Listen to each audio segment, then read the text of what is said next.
बोलो जयकारा बोल मेरे श्री गुरु महाराज की जय। बोलो सच्चे दरबार की जय। बोलो श्री नंदी निवासी भगवान की जय।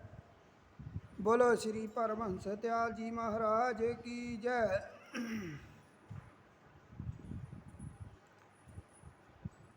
एक बार दाता दयाल जी टेरी जिला कोहाट फ्रंटियर में विराजमान थे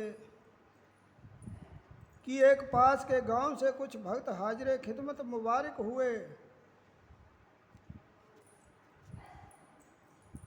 और अर्ज किया कि हमारे गांव में एक गुरुद्वारा बना है, वहाँ गुरु ग्रंथ साहब का प्रकाश करना है। अगर हजूर वहाँ चलना मंजूर फरमाए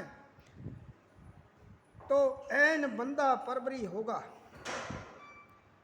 उन दिनों महाप्रभु जी की सेहत काफ़ी खराब थी, इसलिए आपने फरमाया हम तो जिस्मानी मजबूरी की वजह से चल नहीं सकते, आपके साथ हम अपने ही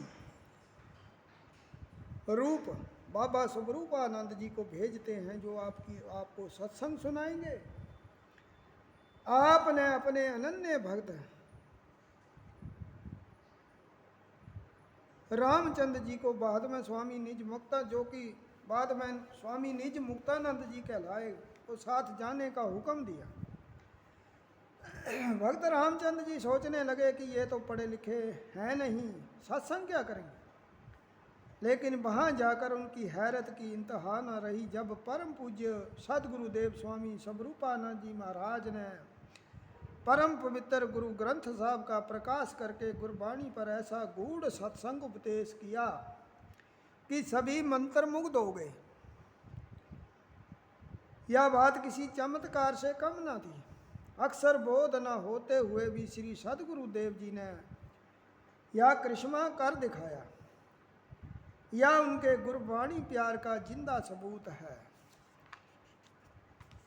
यही नहीं, जब कभी हजूर सत्संग उपदेश फरमाते तो पहले महाराज श्री से गुरबाणी के शब्द सुनते और फिर उसके गूढ़ रहस्यों का विमोचन करते। यहाँ तक कि आप अपने हस्ताक्षर भी गुरुमुखी लिपि में करते थे। एक दिन श्री सदगुरुदेव जी ने आपको सत्संग का करने का हुक्म दे दिया। आपने अर्ज की, महाप्रभु सत्संग तो मुझे आता नहीं। हजूर बोले, सारी उम्र ऐसे ही थोड़े रहना है, अच्छा बताओ क्या पढ़े हो। आपने बड़ी नम्रता से उत्तर दिया, उर्दू। यह सुनकर सदगुरुदेव जी ने फरमाया, हमारी आज्ञा है कि आज से गुरुमुखी भी पढ़ो, हिंदी भी, ताकि गुरु ग्रंथ साहब और रामायण पढ़ सको और कंठस्थ कर सको। यह हजूरपुर नूर के हुक्म और नजरे करम का ही करिश्मा है कि महाराज श्री को गुरु ग्रंथ साहब के एक के बाद एक करके सैकड़ों शब्द जवानी याद हो गए। यहाँ तक कि आप इतनी रबानी के साथ गुरबाणी के सत्संग शब्द सत्संग में सुनाते कि गुरु ग्रंथ साहब के उन सफ़ों का नंबर तक भी बता देते कि यह शब्द इस सफ़े पर लिखा है। श्री गुरु दरबार के पंचम पातशाह जी के इस शब्द गुरु की मूरत मन में ध्यान का प्रचलन तो नित्य नियम रूप से हो चुका है। मार्फत के ताजदार प्रेम अवतार कस्ती ए बहरे आलम के ना खुदा ब्रह्मलीन श्री स्वामी निज आत्मानंद जी महाराज को गुरबाणी से कम अकीदत न थी। हजूर हर वक्त अपने साथ आशावरी पोथी रखते थे। आप गुरु ग्रंथ साहब की तावा में बैठकर कोई शब्द पढ़ना शुरू करते तो आंखों से झरझर आंसू गंगा जमुना के समान बहने लगे। ऐसी प्रेममय स्थिति हो जाती कि गुरु से अस्पष्ट शब्द निकलते।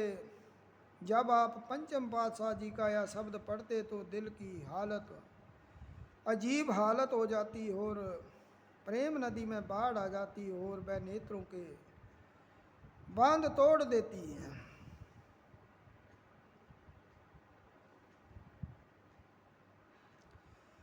सुन यार हमारे सज्जन एक करो बेनतियाँ, इस मोहन लाल प्यारे यो फिरो खोजंतियाँ।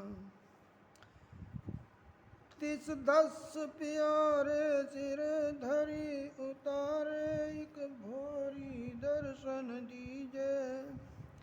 नैन हमारे प्रिय रंग रंगारे, एक तल भी ना दीजे। प्रभु स्यो मन लीना ज्यों जल मीना, चात्रक जिबे तिसंतिया।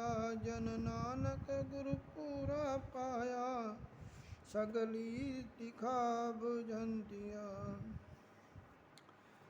बोलो जयकारा बोल मेरे श्री गुरु महाराज की जय। बोलो साचे दरबार की जय। बोलो श्री नगरी निवासी भगवान की जय।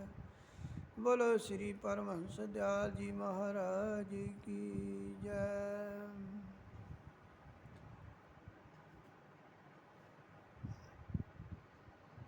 दरबार में सच्चे सतगुरु के दुख दर्द मिटाए जाते हैं। दरबार में सच्चे सतगुरु के दुख दर्द मिटाए जाते हैं। दुनिया के सताए लोग यहाँ सीने से लगाए जाते हैं। दरबार में सच्चे सतगुरु के दुख दर्द मिटाए जाते हैं। बोलो जयकारा बोल मेरे श्री गुरु महाराज की जय। बोलो